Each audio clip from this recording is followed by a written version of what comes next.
and one is kinetic energy, and the another is what? Another is potential energy.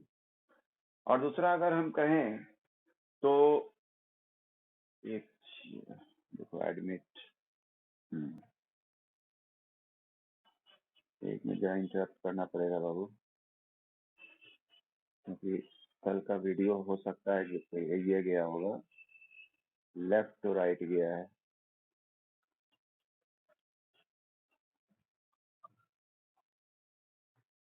No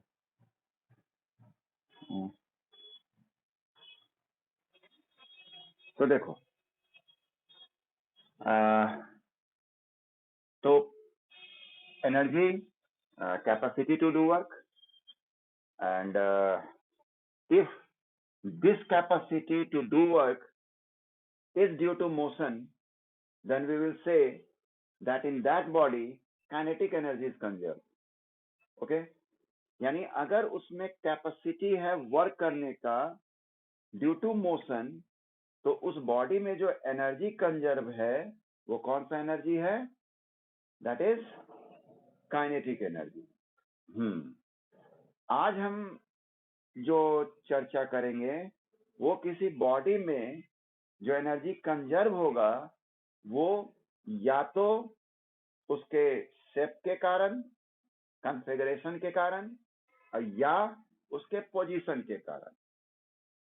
ठीक है, जैसे अगर हम शेप की बात करें कि कैसे भाई शेप के कारण एनर्जी कंजर्व होता है, तो उसका मैं आपको एग्जांपल देता हूं कि अगर एक स्प्रिंग से एक ब्लॉक लगा हुआ है ना, ब्लॉक लगा हुआ है, और उस ब्लॉक को मैं इधर पुश करता हूं तो ये स्प्रिंग जो होगा वो कंप्रेस हो जाएगा, होगा ना, कंप्रेस हो जाएगा। और अब यदि मैं इस को फ्री कर दूं तो ये क्या करेगा? मूव कर जाएगा। यानी जब हम इसको यहां तक लाए, ओके, तो इस ब्लॉक में एनर्जी कंजर्व हो गया।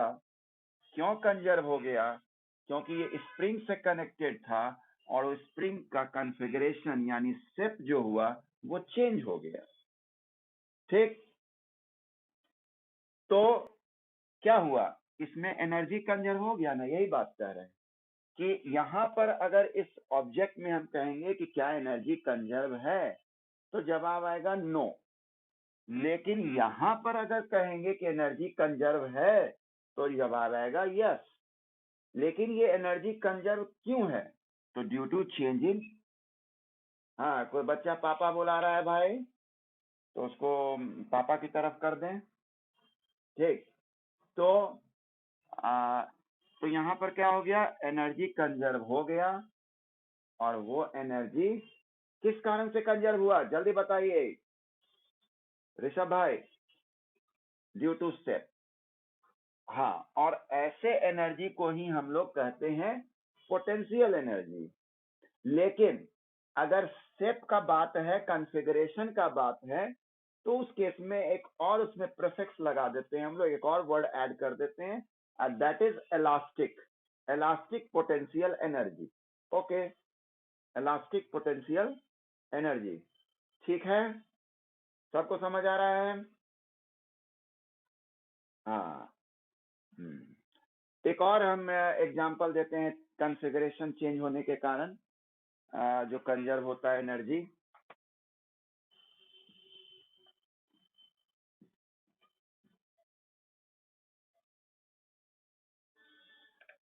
ये मैंने पहले भी एक बार डायग्राम बनाया था इसका। ये एक धनुष मैंने बनाया, ठीक, और ये इसमें ये अच्छा बना है ना। तो ये तो ये अगर ऐसे हम इस कमान को, ये जो थ्रेड है, इसको यदि हम पीछे की ओर खींच कर लाएं, तब क्या होगा? तब ये जो तीर इससे लगा है उसमें एनर्जी आ जाएगा। किसी को देखे हो महाभारत देखे होगे या रामायण में, तो ऐसे ही तीर लेके कोई खड़ा तो नहीं रहा होगा। जब भी वो किसी को मारना चाह रहा है तो क्या करता है, उसको ऐसे करके खींचता है। इट मीन्स कि वैसे खींचने के कारण क्या होता है कि उस तीर में एनर्जी कंजर्व हो गया। और वो एनर्जी कंजर्व क्यों हुआ, तो ये जो थ्रेड है उसके शेप में चेंजिंग आया, और वो शेप में या कॉन्फ़िगरेशन में चेंजिंग के कारण हम कहेंगे कि उस बॉडी में क्या हुआ, इलास्टिक पोटेंशियल एनर्जी कंजर्व है। बस ठीक। तो अभी फिलहाल आप खाली नाम जाने कि due to change in configuration जो एनर्जी कंजर्व होता है उसको हम लोग कहते हैं इलास्टिक पोटेंशियल एनर्जी। और फॉर्मूला अभी हम लोग को उसका नहीं पढ़ना है till class 10th। Okay, now we will study about that potential energy which is conserved in a body due to change in its position। यहाँ भी पोजीशन का बात कहा जा सकता है कि पहले यहाँ था, फिर बाद में इसका पोजीशन यहाँ आ गया। ये भी यहाँ पर भी ये बात हम बोल सकते हैं। तो due to change in its position की अगर बात करें हम, तो उसका सबसे अच्छा एग्जाम्पल आपका आता है, that is gravitational potential energy. Gravitational potential energy, okay. ये ग्रेविटेशनल पोटेंशियल एनर्जी को हम अगर जानना चाहें तो उसका तरीका ये है कि ये आप एक सरफेस मान लीजिए, ओके, और एक ब्लॉक यहाँ रखा हुआ था, ब्लॉक यहाँ रखा हुआ था। और इतना आप लोगों को अब जानकारी हो चुकी है कि जब ब्लॉक रखा हुआ है, एक नीचे की ओर फोर्स लग रहा है, that is due to earth. ठीक, यहाँ पर हम अर्थ लिख दे रहे हैं, ओके, ये चीज। और ये ब्लॉक ऑफ मास m है, the block having mass m। मैंने इस ब्लॉक को क्या किया, यहाँ उठाकर रख दिया, ओके, यहाँ पर उठाकर रख दिया। और ये हाइट आप मान के चलें, ये h हाइट। तो आप जो उठाए तो क्या कर रहे थे, आपने ऊपर की ओर फोर्स लगाया, दैट इज एक्सटर्नल फोर्स, आपने ऊपर की ओर लगाया। और जब ऊपर की ओर लगाया तो क्या किया, आपने उस फोर्स के अपोजिट फोर्स लगाया जो कि पृथ्वी खींच रही थी। तो आपके द्वारा जो फोर्स लगा उसी डायरेक्शन में डिस्प्लेसमेंट कैरी आउट हुआ, है ना। यानी फोर्स भी उधर ही हुआ और डिस्प्लेसमेंट भी उधर ही हुआ। यही एफ को हम लोग क्या करेंगे, इंडिकेट कर देंगे एच से। ठीक, तो अब बात होता है कि जो वर्क डन किया गया, वर्क डन, तो work done is equal to क्या होगा, एफ एस। ये हम लोग पहले से ही जानते हैं, work done is equal to F S.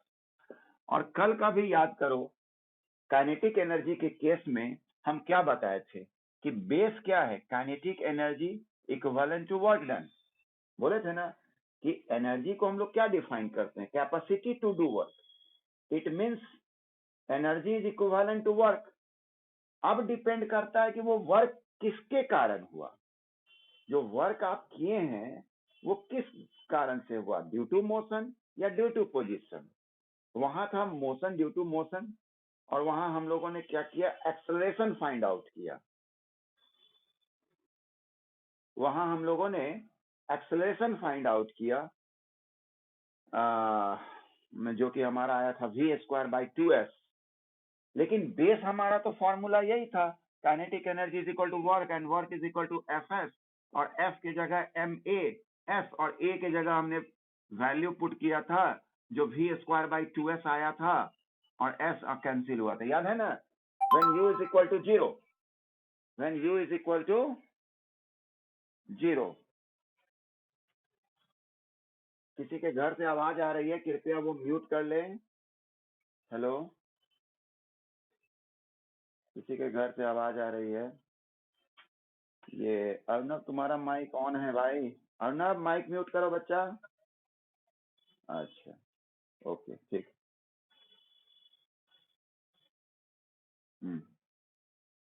तो देखो यहाँ तो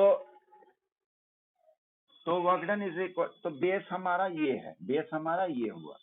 फिर आज हमारा पोटेंशियल एनर्जी का बात है। तो potential energy is also what, work done. Due to work done में आप क्या कर रहे हैं कि आप एक फोर्स लगाकर आप पोजीशन चेंज कर रहे हैं। तो इस टाइप के वर्क डन के द्वारा जो एनर्जी कंजर्व होता है किसी बॉडी में, that is known as potential energy. Okay, समझ रहे हो भाई?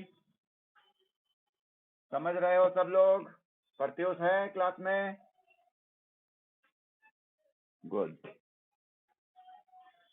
तो यहां जो हमारा एफ हुआ, दिस एफ इज ये, ओके। और ये जो एफ लग रहा है, ये एफ एक्सटर्नल, ये एफ एक्सटर्नल जो लग रहा है वो किसके बराबर लग रहा है? इसके बराबर कभी ना उठा पाओगे। जैसे यदि कोई तुमको 5 न्यूटन के फोर्स से खींच रहा है, तुम खिंचाते जा रहे हो, स्वाभाविक है तुम खिंचाते जाओगे। लेकिन अगर तुमको बैक अपने जगह पे आना है तो आप क्या करेंगे? सेम उतना ही फोर्स आपको अपोजिट डायरेक्शन में लगाना होगा। कह सके तो थोड़ा ज्यादा भी लगाना पड़ेगा, तब आप मूव करेंगे। लेकिन अगर हम बराबर भी लगा दें तो ये डेफिनेट है कि खींचना संभव नहीं होगा उसका। तो वही बात है यहाँ पर कि हमने जो यहाँ फोर्स लगाया external, that will be equal to the force of gravity. Okay, क्या? Force exerted by the earth, and as we know that the force exerted by the earth is known as weight. And what is the formula of weight? What is the formula of weight? mg। यानी जो हम यहाँ f लिख रहे हैं वो f is equal to जो Newton second law के कारण ma होता है, वो a के बदले मैं यहाँ क्या लिख दूंगा? g। ओके, g लिख दिया मैंने। तो इसलिए यहाँ f के बदले क्या हो गया? mg, और s के बदले हमारा क्या हो गया? h। Therefore potential energy is equal to mgh। Okay, समझ में आ गया पोटेंशियल एनर्जी? हाँ, तो इसको जरा आप लिख लें पोटेंशियल एनर्जी को, और इसका स्क्रिप्ट सुनिएगा जरा। A boy is moving on a straight road, ये जो रोड है straight road, against a frictional force of 5 Newton. यानी जब वो चल रहा था उसमें फ्रिक्शनल फोर्स लग रहा था 5 न्यूटन का। ठीक, ये बात। After travelling a distance of 1.5 kilometre, जब वो 1.5 किलोमीटर कवर किया, ठीक, तो ही फॉरगॉट द करेक्ट पाथ। यहां आने के बाद भूल गया कि किधर जाए, इधर जाए किधर जाए, क्या करे। तो क्या किया वो कि एक सर्कुलर जो यहाँ राउंड है, 100 मीटर रेडियस है इसका, 100 मीटर रेडियस है ना, वो उसमें क्या किया? 1.5 साइकिल, यानी एक बार तो ऐसे घूमा ही और फिर आधा बार घूमा, तब जाके उसको सही रास्ता मिला। ठीक, और सही रास्ता में वो क्या किया कि फिर वो चला 2 किलोमीटर और 2 किलोमीटर और वो चला। तो सवाल ये था कि what is the work done by him, ये सवाल था। याद आया?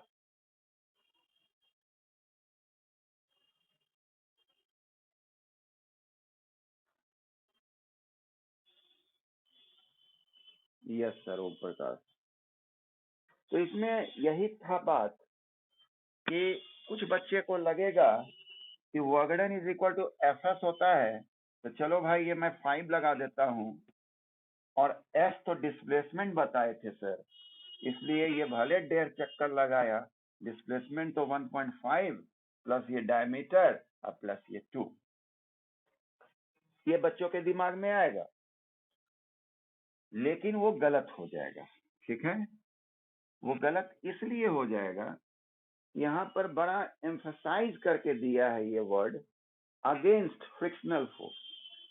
और उस दिन भी मैंने बताया था आपको कि जब फ्रिक्शनल फोर्स का वर्ड आ गया वर्ड, तो थोड़ा सा हम खाली जिक्र कर देते हैं कि फोर्स को दो भाग में बांटा गया है, एक कंजर्वेटिव और दूसरा है non conservative. Conservative forces and second is non conservative forces. तो कंजर्वेटिव फोर्स वो होता है जिसमें वो सिर्फ इनिशियल एंड फाइनल पाथ को कंसीडर करता है, ठीक है। यानी conservative force is independent of path. जैसे जैसे ये बुक में आप देखिएगा कि अगर आपने ब्लॉक को उठाया तो किसी का उठाने का तरीका ऐसे अगर हुआ, पता नहीं इसका नोट मैंने भेजा है आप लोगों को, इसका नोट भेजे हैं।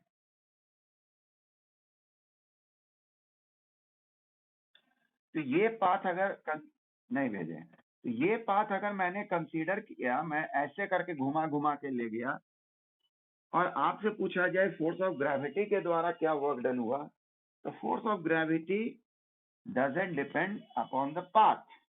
वो सिर्फ देखेगा उसको क्या है, इनिशियल कहाँ है और फाइनल कहाँ है, ठीक। ये बात होता है कंजर्वेटिव फोर्स का। और नॉन कंजर्वेटिव फोर्स क्या होगा, वो डिपेंड करता है पाथ पे भी। तो यहाँ फ्रिक्शनल फोर्स, ये जो व्यक्ति वर्क कर रहा है अगेंस्ट फ्रिक्शनल फोर्स कर रहा है, and frictional force is non conservative force. यानी जैसे जैसे जा रहा था वैसे वैसे वो फ्रिक्शनल फोर्स के अगेंस्ट वर्क कर रहा था। इसलिए आपको टोटल पाथ को ध्यान देना होगा, यानी यहाँ पर, ठीक है। यानी आपको पहले जो एफ निकालना होगा, दैट विल बी 1.5 किलोमीटर, या इसको आप मीटर में बदल दें तो 1500 मीटर प्लस, चूंकि ये 1.5 राउंड मारा है, यानी कितना हो गया 3/2 राउंड मारा है ना जी। यानी 3/2, और ये क्या, ये दूरी कैसे निकलेगा, सरकमफरेंस से निकलेगा,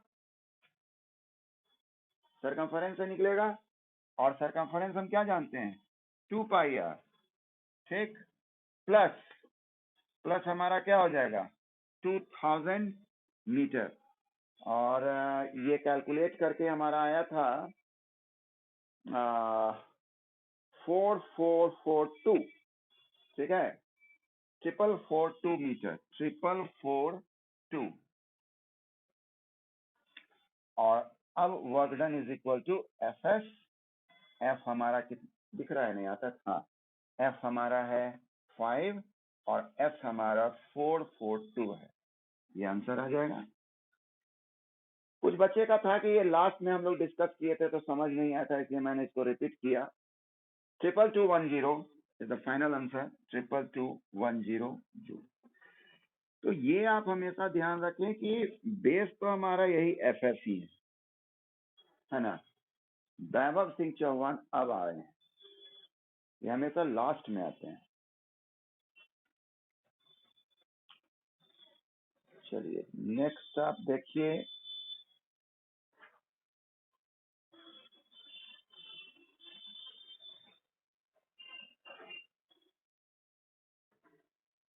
पोटेंशियल एनर्जी का सवाल ज्यादा नहीं दिया है इसमें, है ना। चलो ये सवाल देखो तो भाई, क्वेश्चन पर ध्यान देना। Certain force acting on a 20 kg मास, ठीक। Certain force is acting on a 20 kg mass. Mass is given, mute करो माइक को भाई। Mass is 20 kg।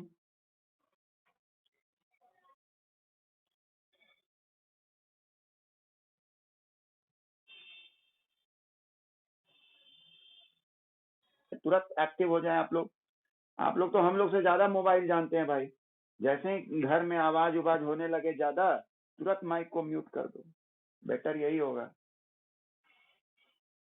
आप लोग तो एक्टिव है भाई, हम लोग से ज्यादा एक्टिव है।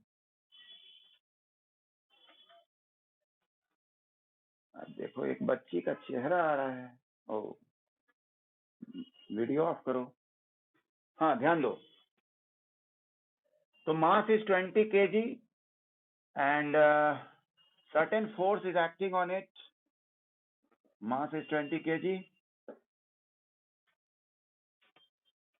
Now अगर फोर्स उसमें वर्क किया है तो लिखा हुआ है कि वेलोसिटी चेंजेस फ्रॉम 5 मीटर पर सेकेंड टू 2 मीटर पर सेकेंड। वेलोसिटी क्या हो गया? वेलोसिटी चेंज हुआ 5 मीटर पर सेकेंड टू 2 मीटर पर सेकेंड। वाह क्या बात है, समझ में आ ही रहा होगा क्या हो रहा है यहाँ। Calculate the work done by the force, निकालिए work done by the force.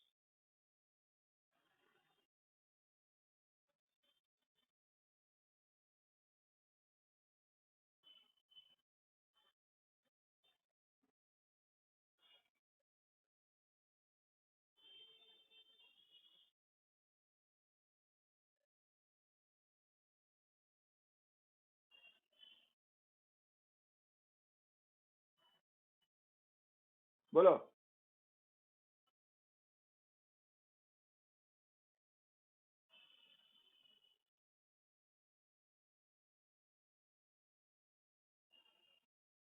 कोई आंसर नहीं बोल रहा है, बता देते हैं हम ही। सीधी सी बात है, कल भी ये बात हुआ था। वर्क डन अगर हो रहा है, ये मोशन है, इट मीन्स काइनेटिक एनर्जी की बात होगी। गुड प्रत्युष 210 जूल नेगेटिव, सही बात है। ये actually certain force is acting, ये हम लोग कहेंगे कि ये ब्रेक लग रहा है ना? अर्णव वेरी गुड, हाँ प्रज्ञा वेरी गुड, ये ब्रेक लग रहा है। Very good Surabhi. चलो अच्छा लगा कि आप लोग जगे हुए हैं, मैं समझ रहा था कि आप लोग सोए हुए हैं। तो वर्क डन,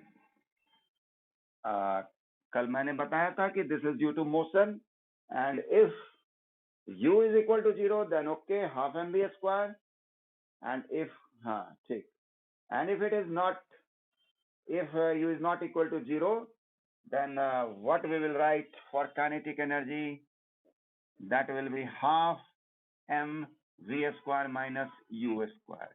यानी यहाँ जो वर्क डन हुआ that is due to change in kinetic energy, है ना? इसको हम लोग वर्क एनर्जी थ्योरम भी कहते हैं। और यदि ये सवाल बताते बताते हो सकता है कि क्लास ओवर हो जाए, नहीं तो हम एक और सवाल का जिक्र करेंगे। 9-16 नहीं, ओवर नहीं होगा, एक सवाल और हो जाएगा चाचा।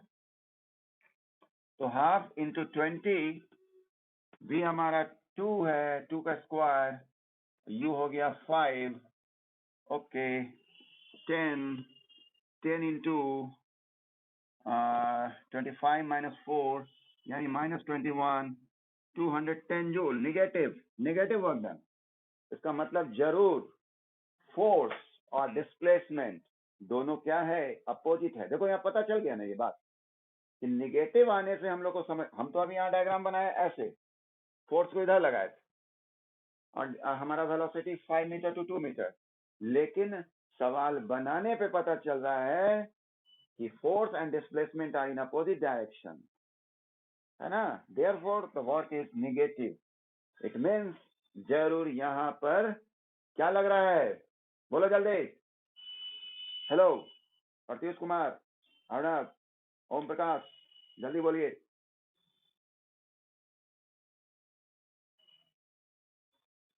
प्रज्ञा, सुरभि, सिद्धि, खुशी, समीर, कोई नहीं बोलता है। ब्रेक, ये फोर्स जो हो गया वो ब्रेक हो गया, है ना? अनम्यूट क्या करते हैं? चैटिंग करो ना भाई, अनम्यूट करने का क्या जरूरत है? अनम्यूट करते हैं तो घर का सारा किस्सा गलवाद आ जाता है वीडियो पे कि देखिए रोटी 4 है और 5 है, ठीक है? तो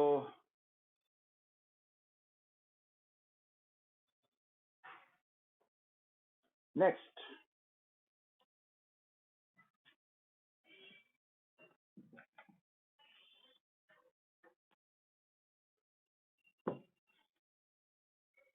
आप देखें, ओनली 1 सेकेंड। चलो भाई, ओनली 1 सेकेंड के लिए तो दिखाते हैं भाई, क्या बात इसको बोलना है, जरा सुने। अलाउ कर दिया, अलाउ मैंने कर दिया, अब आप ऑन कर सकते हैं। हाँ, अरे हम तो बोले, हम तो आंसर बोले अभी कि अर्नव का भी नाम लिए, कैसे नहीं नाम लिए? ओ अच्छा, तो उस समय बोर्ड की तरफ होंगे हम। ठीक है, चलो अब नेक्स्ट हम लोग चर्चा करें।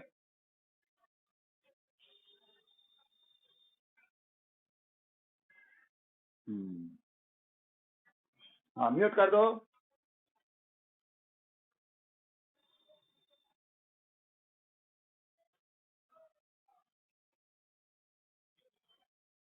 हाँ, तो देखो, अब यहाँ नेक्स्ट जो सवाल हम देख रहे हैं, वो लिखा हुआ है मास ऑफ 10 kg। मास है 10 kg का, ठीक, और is at a point A on a table. एक टेबल पे ये रखा हुआ है और ये पॉइंट ए है। उसको क्या किया गया? It is move to point B. इसको मूव कर कर ले गया, और ये आपका 5 मीटर का दूरी है, ठीक। If a line joining A and B is horizontal, what is the work done by the object by the